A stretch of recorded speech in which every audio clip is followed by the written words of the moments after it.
নমস্কার বন্ধুরা, আপনারা দেখছেন আপনাদের পছন্দের ইউটিউব চ্যানেল। সঙ্গে রয়েছি আমি অমিত। তো বন্ধুরা, আজকে একটি অত্যন্ত গুরুত্বপূর্ণ ভিডিও নিয়ে চলে এসেছি আপনাদের সামনে। আজকে আলোচনা করব আমাদের হাতের সন্তান রেখা নিয়ে। তো সন্তান রেখা হাতের বিভিন্ন স্থান থেকে বিচার করা হয়ে থাকে।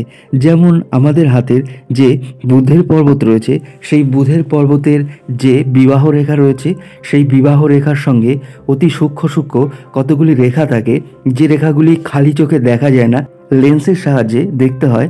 তাছাড়া মঙ্গল এবং চন্দ্রের ক্ষেত্রে একেবারে নিচের দিকে অর্থাৎ গোড়ার দিকে ছোট ছোট এরকম ধরনের সন্তান রেখা দেখা যায়। অনেকে কিন্তু এই ধরনের রেখাকে সন্তান রেখা বলে বিচার করে থাকেন। তো যাই হোক না কেন, আজকের আলোচনা করা হবে হাতের বৃদ্ধা আঙ্গুলের যে সন্তান রেখা রয়েছে সেগুলো সম্পর্কে।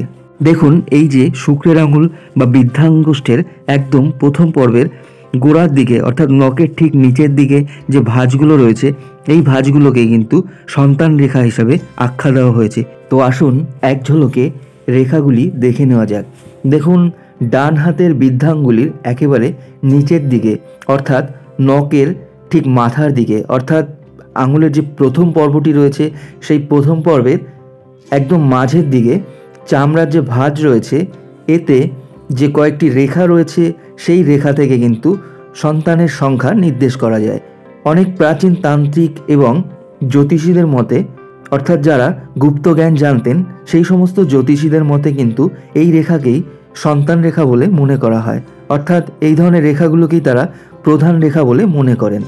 এর মধ্যে যেগুলি কাটাকাটি থাকবে সেগুলি কিন্তু সন্তান নষ্ট হওয়া বা সন্তান না হওয়া মনে করা হয়। অর্থাৎ যদি এই রেখার মধ্যে কোনো ধরনের কাটাকুটি থাকে, সেগুলোকে সন্তান না হওয়া বা সন্তান নষ্ট হয়ে যাওয়ার ইঙ্গিত দিয়ে থাকে। আর যেগুলি পূর্ণ থাকে, অর্থাৎ এই রেখাগুলি, যেরকম এই রেখাটি দেখুন পূর্ণ রয়েছে, এই পূর্ণ রেখাগুলিকে পুত্র সন্তান হিসাবে গণ্য করা হয়। আর যেগুলি অর্ধেক বা তার চেয়ে একটু বেশি বড় অর্থাৎ পূর্ণ নয়, সেই রেখাগুলিকে কন্যা সন্তান হিসাবে গণ্য করা হয়ে থাকে। এই সন্তান রেখা হাতে কিন্তু একাধিক থাকতে পারে, অর্থাৎ 1 থেকে 6-7 পর্যন্ত থাকতে পারে। তো সবকটি সন্তানই যে হবে এমন নয়, এর মধ্যে কিছু কিছু রেখাগুলি, যে রেখাগুলি সুন্দর এবং স্পষ্ট রয়েছে, সেই রেখাগুলি থেকেই সন্তান বিচার করা হয়। যেমন পূর্ণ সংখ্যাগুলি থেকে, অর্থাৎ পূর্ণ যে রেখাগুলি রয়েছে সেগুলি থেকে পুত্র সন্তান, এবং অর্ধ যে রেখাগুলি রয়েছে তা থেকে কন্যা সন্তান, এবং এর মধ্যে যেগুলি কাটাকুটি থাকে সেগুলি কিন্তু সন্তান নষ্ট হওয়ার যোগ দেখা যায়।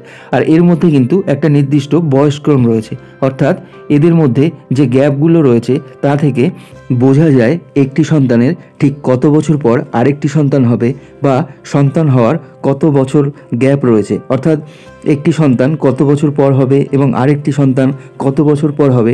এই রেখাগুলি থেকে তা কিন্তু সঠিকভাবে বোঝা যায় এবং জানা যায়। আপনারা যারা নতুন হাত দেখা শিখছেন, তারা ধীরে ধীরে একাধিক হাত দেখে যদি বিচার করতে থাকেন এবং শিক্ষা লাভ করতে থাকেন, তাহলে কিন্তু আপনারা সঠিকভাবে ধীরে ধীরে এ বিষয়ে জ্ঞান লাভ করতে পারবেন।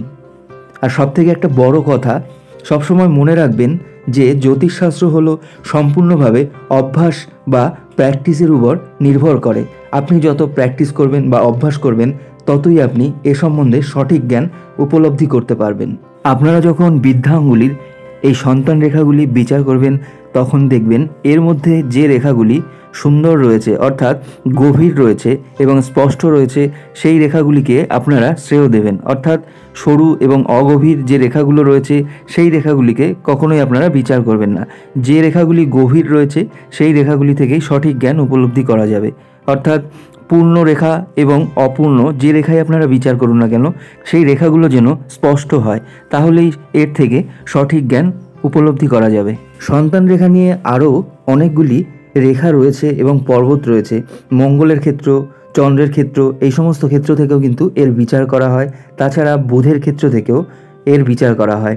অর্থাৎ বুধের ক্ষেত্রের বিবাহ রেখার একদম গোড়ার দিক থেকে সরু সরু রেখা থেকেও বিচার করা হয় এবং মঙ্গল ও চন্দ্রের ক্ষেত্রের ছোট ছোট রেখা থেকেও এগুলোকে বিচার করা হয়। কিন্তু এখানে আমি সেই রেখা থেকে বিচার না করে আমাদের হাতের যে বৃদ্ধাঙ্গুলি রয়েছে সেই বৃদ্ধাঙ্গুলির একদম ওপরের যে পর্বটি রয়েছে অর্থাৎ প্রথম পর্ব তার নিচের দিকে আঙুলের যে ভাঁজগুলি রয়েছে সেই রেখাগুলো থেকে আজকে বিচার করলাম।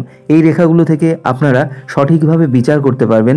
হাতের যে বৃদ্ধাঙ্গুলি রয়েছে সেই বৃদ্ধাঙ্গুলির একদম প্রথম পর্বের গোড়ার দিকের এই রেখাগুলি থেকে আপনারা অনায়াসে যে কোনো কারো হাত দেখে সঠিকভাবে বিচার করতে পারবেন। আর এই বৃদ্ধাঙ্গুলের সন্তান রেখাকেই প্রাচীন তান্ত্রিকগণ এবং জ্যোতিষীগণরা বেশি প্রাধান্য দিতেন। তারা এই বৃদ্ধাঙ্গুলের সন্তান রেখাকে মনে করতেন খুবই গুরুত্বপূর্ণ। হাতের বৃদ্ধাঙ্গুলির এই সন্তান রেখার গুরুত্বপূর্ণ আলোচনাটি আশা করি আপনারা সকলে বুঝতে পেরেছেন। তো বন্ধুরা, আজকের মতো ভিডিওটি এখানে শেষ করছি। ভিডিওটি ভালো লাগলে অবশ্যই লাইক করুন, কমেন্ট করুন এবং বন্ধুদের সঙ্গে শেয়ার করুন। আর এরকম ধরনের নতুন নতুন ভিডিও পাওয়ার জন্য চ্যানেলটিকে অবশ্যই সাবস্ক্রাইব করুন এবং পাশে থাকা বেল আইকনে ক্লিক করে নোটিফিকেশন বাটনটি অল করে রাখুন, যাতে করে নতুন নতুন ভিডিওর আপলোডগুলি সবার আগে আপনাদের কাছে পৌঁছে যায়। এভাবেই চ্যানেলটির সঙ্গে থাকুন, দেখতে থাকুন।